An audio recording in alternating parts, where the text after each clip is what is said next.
Fernando, amazing news, unexpected news for us. How happy are you to be back in Formula One, back with Renault, a team with whom you've achieved so much success? I'm very happy. I think it's a very nice day. Obviously, Formula One is still in my heart. In 2018, I made the decision to stop. I needed some fresh air, breathe a little bit out of the bubble of Formula One after so many 18 very demanding seasons. And now I feel fresh to come back. I think 2021 was a window for me to think on the possible return with the new rules. This has been postponed one year, but I still believe that 2021 can be important to be already in the sport and helping the team to build the momentum for 2022. And happy also coming with Renault, which we achieved so many things together in the past, and I know a lot of people in the team. I know the motivation behind, and also the commitment that recently Renault made for the future was an important factor. How long have you been talking to Renault about coming back to Formula One? Because these things don't just happen overnight. A long time. I think we took our time. We respect each other. I think probably the first meeting was Abu Dhabi last year, to be honest. I was in the race 2019 in Abu Dhabi, and we sit down and we talk for this possibility, what it can be, the impression of both parties, and we remain in contact all those months, and at the end, when I finally made the decision of coming back to Formula One, Renault was always a romantic choice, because what we did, and we didn't lose the relationship, I think, with the Renault Academy. I have a Formula Renault team in Spain, also with a karting school. We do a lot of things with Renault Spain, and, has been always this link, and we felt that it was the right thing to do. You said it was the romantic idea. Is your heart ruling your head? No, I mean, obviously, always the head and a precise things you put in the balance, and you have to consider every possibility and have all the cards, if possible, on your hands. But with 2022, I think, or I hope, the sport will have a step forward in competitiveness. I think it's going to be a more fair grid. I think the cost cap and the new rules will bring more action on track, but also more level field on the times, and all those ingredients I think were in the table when I made the decision. And as I said, with the COVID and with the situation in the world, that a group like Renault, a company, is committed and supporting a Formula One project, I think is very important, because there are not many teams, that have that safety in the future.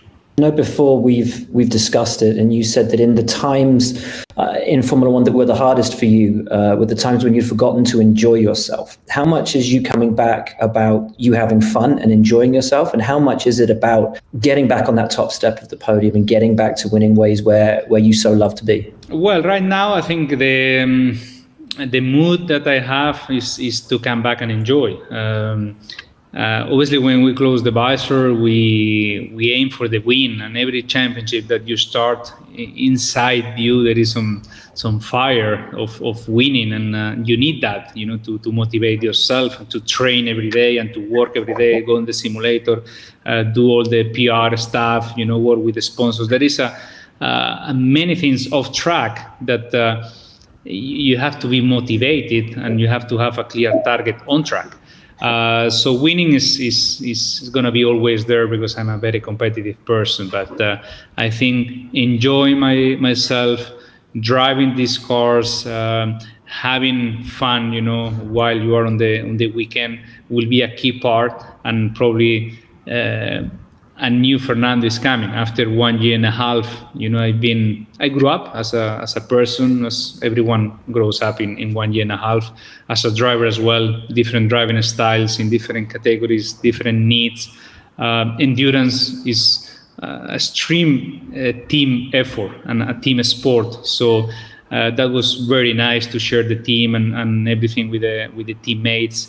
Dakar is a survival race. It's not only a motorsport race, it's a human challenge. And all those things, I think, were very beneficial in this year and a half. And I come back stronger than ever. That's fascinating to hear. So is this going to be a version of Fernando Alonso that no one's ever seen before, not just for the year and a half out, but for all of the experience that you've taken, the disappointment maybe from the qualification at Indy, from your championship success in World Endurance and at Le Mans, a different version of Fernando Alonso than anyone's ever seen? Probably not as extreme as that, because you still who you are, at the end of the day. But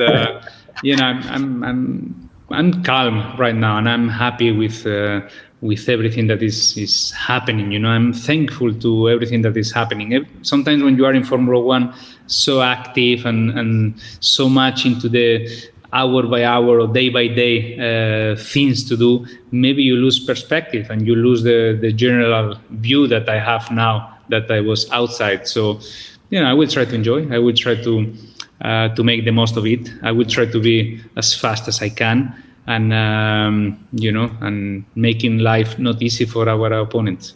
Your opponents, I'm sorry to bring this up, you and I are the same age, but your opponents will be, yes, on the whole, certainly the ones coming through, about half your age. Is that something that you cherish and that you relish as a challenge to come back and beat this new generation of driver? No, I don't have any. Or let's say I never thought about who is driving that car or what age or what background he has. When you are fighting with someone, they are all the same and you respect all in the same way. The age is something that is more common now to talk, because there is like this, momentum of younger and younger people into the sports. But I don't think that motorsport is exactly like that, and time watch is the only way to measure how quick you are. There has been never a grid in Formula One based on the passport date of birth. It's always on the time watch. And if you think like that, even in Mercedes, you pick up Bottas and Russell, because they are the two youngest one, and you leave Hamilton aside. So it makes totally no sense. I think the quick guys, they will be quick, and hopefully I didn't lose speed. Renault has been going through a lot of rebuilding over recent years. As you've said, 2022 with the new regulations offers everybody an opportunity to start afresh with a clean sheet of paper. Are you prepared for what could be years of trying to get the team up to the top? Are you ready for the challenge that will present? Yeah, I'm ready. I'm aware of the challenge. I know 2021, how it's going to look. I think the cars will be very similar to 2020. The ones that they are racing now is a carryover, because the virus, obviously the rules were delayed 1 year, and the next year's car will be very similar to this year. So there is some job to do, aware of that.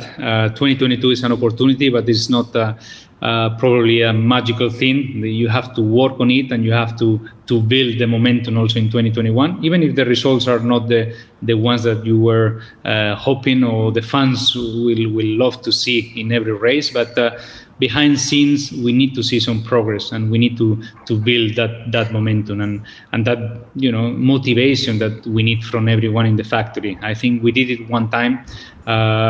We had this feeling also in 2003, 2004. We were not maybe yet there, but there was something cooking, and I want to see that feeling again, and I want to create that feeling, and that will be my mission as well, not only on the car, also outside the car. And if we can create a winning team in the future, that will be fantastic. If I'm driving, that will be excellent.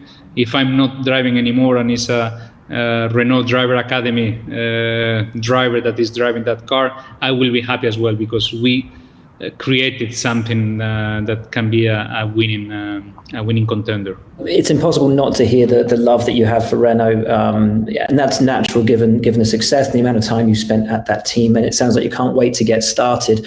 Will you be getting started with the team in 2020? I know you've got the Indy 500 coming up later this year, but will you be spending time and so might we see you at a racetrack? Might we see you in the car even this year? And obviously, the plans are still not defined yet, probably because the Indy 500 is the biggest priority for me right now, and the team has the season ongoing, and Austria this weekend, and then Hungary, Silverstone. So we both are, for the next a month and a half, very busy. But yeah, from September, the plan is to visit the factories, to meet all the guys, to have some meetings, some preparation. I think I will not be driving the car this year at all. I may come to some races, but more for seeing the team ethic in work and the team philosophy on the weekends, but not driving the car. And at Aston, probably at the simulator, I will have some days there, and I will try to help the team as much as I can this year on the simulator. But also, it will be good for me to drive a Formula One car again and get up to speed. Finally, then, what does it mean for you coming back to Renault? You were speaking so passionately about it earlier. It seems like it's the kind of place that even when you hang your helmet up, you want to be a part of, somewhere you've always seemed at home. Yeah, we just need a blue color. I told Cyril, we need some blue color in that car, so that will be great. But no, look, it means a lot. It means a lot to come back, first in Renault, but also in Formula One. When you are outside Formula One, you discover also things that you didn't saw when you were inside the paddock. You see that this sport is unique. You see the passion of everybody. From Abu Dhabi 2018, every fan that I met, every race that I did, I only found people saying, you should come back, please come back. There is only that message repeated to me. Even if you were winning another very important race that weekend, that message was after the congratulations. So congratulations, but come back, one more time.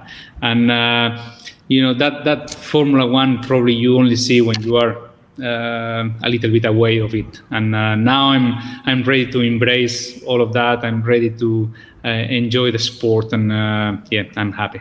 Fantastic. Can't wait to welcome you back. Can't wait for 2021. Fernando, thank you so much for your time on this really exciting day. And can't wait to see you back, man. See you soon.